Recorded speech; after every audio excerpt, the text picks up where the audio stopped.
28 ta' Ġunju San Irenew, Isqof u Martri, għex bejn is-snin 130 u 202. San Irenew, wieħed mill-akbar teoloġi tat-tieni seklu, twieled fi Smirna fil-Friġja, illum Ismir fit-Turkija, u kellu il-privileġġ li jkun dixxiplu ta' San Polikarpu li kien ħabib ta' San Ġwan l-Apostlu. Fis-sena 154 jew inkella 155 San Irenew mar Ruma flimkien ma' San Polikarpu. Minn Ruma mar Leon, Franza, fejn kien ġie ordnat saċerdot mill-Isqof ta' Leon San Potinu. Fis-sena 177 l-Isqof Potinu bagħtu Ruma bittra għal Papa San Eleuterju. Sa dan it-tant l-Isqof Potinu u numru ta' nsara ġew maqtula fil-persekuzzjoni tal-Imperatur Mark Aurelju. Meta San Irenew reġa' lura f'Leon fis-sena 178 ġie elett Isqof bħala suċċessur ta' San Potinu. Fis-sena 190 San Irenew għen biex tinżamm il-paċi bejn il-Papa San Viktor wieħed u l-Isqfijiet tal-Lvant fuq il-kwistjoni tad-data tal-festa tal-Għid. F'madwar is-sena 155 l-istess kwistjoni kienet ġiet ittrattata mill-Papa San Iniċetu u San Polikarpu, ġiet solvuta għal kollox wara l-Konċilju ta' Niċea fis-sena 325 meta l-Knisja tal-Lvant minn raja bdiet tiċċelebra l-festa tal-Għid bħall-Knisja tal-Punent. San Irenew kiteb ħafna kontra it-tagħlim qarrieqi ta' żmienu, speċjalment kontra l-Injostiċi. L-aktar xogħol famuż tiegħu u trattat f'ħames kotba jismu Kontra l-Ereżiji. X'aktarx li miet martri fi żmien il-persekuzzjoni ta' Settimu Severu madwar is-sena 202 wara li kien ilu Isqof ta' Leon xi 24 sena. Billi San Irenew kien dixxipli ta' Polikarpu u dan kien dixxiplu ta' San Ġwan Apostlu, id-Djoċesi ta' Leon għadha sal-lum il-Knisja primizzjali ta' Franza kollha minħabba l-qedem kbir tagħha.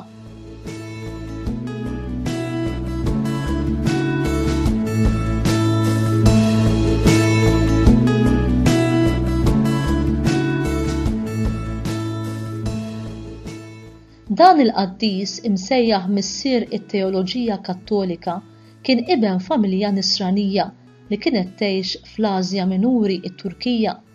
Irenew kellu joħodha kontra l-eretiċi imsejħa Gnostiċi li kienu jippretendu li kellhom tarif dwar is-salvazzjoni li kien superjuri għal dak li kienet toffri l-ġerarkija tal-Knisja.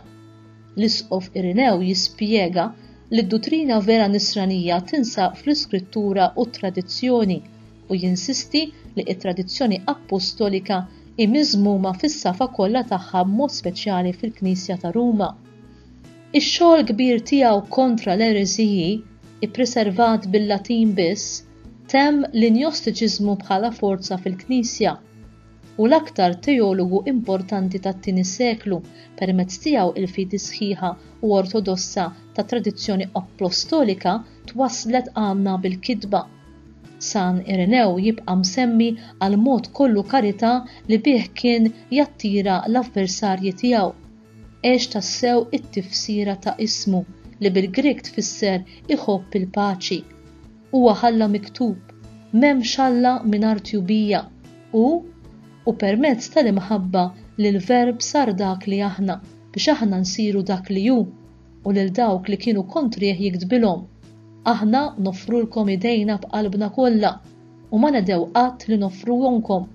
Irenew kiteb bil-Grik u jiskuża ruħu li ma kitibx bi stil eleganti għaliex qal aħna qed ngħixu qalb iċ-Ċelti u kemm lingwa stramba din li qed ikollna nitkellmu biha. Dan li ġej waqari mit-trattat tal-Isqof San Irenew kontra l-ereżiji. Id-dija ta' Alla tagħti l-ħajja, mela dawk li jaraw l-Alla ikollhom il-ħajja. Għalhekk Alla li ma nistgħux narfuh, nifhmuh u narawh, ġie fostna biex narawh, nifhmuh u narfuh. u għalkemm il-kobor tiegħu qatt ma nistgħu naslu biex narfuh u t-tiba tiegħu qatt ma nifhmuha u propju minħabba l-kobor u t-tiba tiegħu li juri lilu nnifsu lilna u jagħti l-ħajja lil dawk li jarawh. Ma jistax ikun li tgħix mingħajr il-ħajja u ma hemmx ħajja jekk ma tiġix mingħand Alla u jkollok il-ħajja mingħand Alla ifisser li tara l-Alla u titenna bitjubitu. Il-bnedmin mela biex jgħixu iridu jaraw lill-Alla u jekk jaraw lill-Alla jgħixu għal dejjem u jaslu sa għand Alla. Dan kif qedtilkom ħabbruh taħt xbijat il-profeti meta qalu li qatt jaraw l-Alla dawk li għandhom l-Ispirtu tiegħu u bla qiegħda jistennew il-miġja tiegħu. Dan jgħid Mosè fid-Deuteronomju.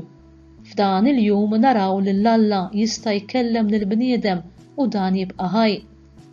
Lill-Alla li jaħdem kollox f'kulħadd, ħadd mill-ħlejjaq kollha ma jista' jarah jew jifhmu fil-qawwa u l-kobor tiegħu, għalkemm ma nistgħux ngħidu li ma nistgħux narfuh permezz tal-verb tiegħu. Il-ħlejjaq kollha jitalmu li wieħed huwa Alla l-Missier li għamel kollox u kollox iżomm sħiħ fl-eżistenza tiegħu kif insibu miktub fl-Evanġelju. Lill-Alla għadu ħadd ma rah imma għarrafunna l-iben il-waħdini ta' Alla li hu fuq dan il-Missier. Mill-bidu nett l-iben għarrafna l-Missier għax mill-bidu kien mal-Missier u meta ried fi żmien f'waqtu wassal lill-bnedmin għal ġid tagħhom il-viżjonijiet tal-profeti, kull xorta ta' kariżmi u grazzi, il-ministeru tiegħu u s-sebħ ta' Alla, ħaġa wara l-oħra, b'armonija li ma bħala, għaliex meta ħaġa tiġi wara l-oħra, forni li ma bħalu ikun hemm l-armonija, u fejn hemm l-armonija hemm iż-żmien f'waqtu, u fejn hemm u f'waqtu hemm il-ġid ta' kulħadd. Għalhekk il-verb qassam lill-bnedmin għal ġid tagħhom id-doni tal-Missier, għalihom għamel dan kollu u urihom lill-Alla.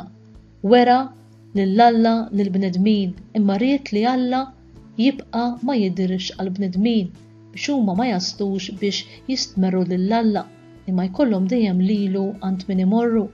Ried li Alla ma jkunx jidher għall-bnedmin imma urjulhom permezz tal-ħlejja tiegħu biex il-bniedem ma jkunx għal kollox imċaħħad minn Alla li ma jasalx biex jgħid li m'hemmx Alla.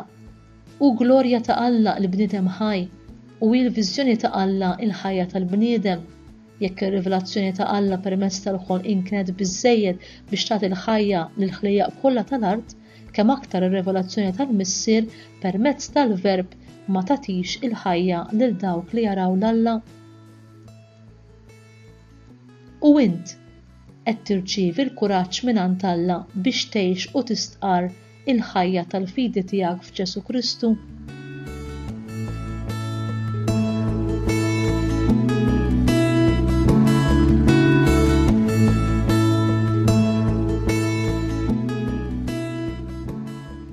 Talba mill-liturġija tas-Sijat. O Alla, intajt il-grazzja lill-Isqof San Irinew biex iwettaq il-verità tat-tagħlim tal-Knisja u jħabbrek sewwa għal paċi tagħha. Għamel li bit-talb tiegħu niġġeddu fil-fidi u fl-imħabba biex dejjem infittxu li nkunu maquda qalb waħda bejnietna. Nitolbuk dan bi Kristu Sidna. Amen.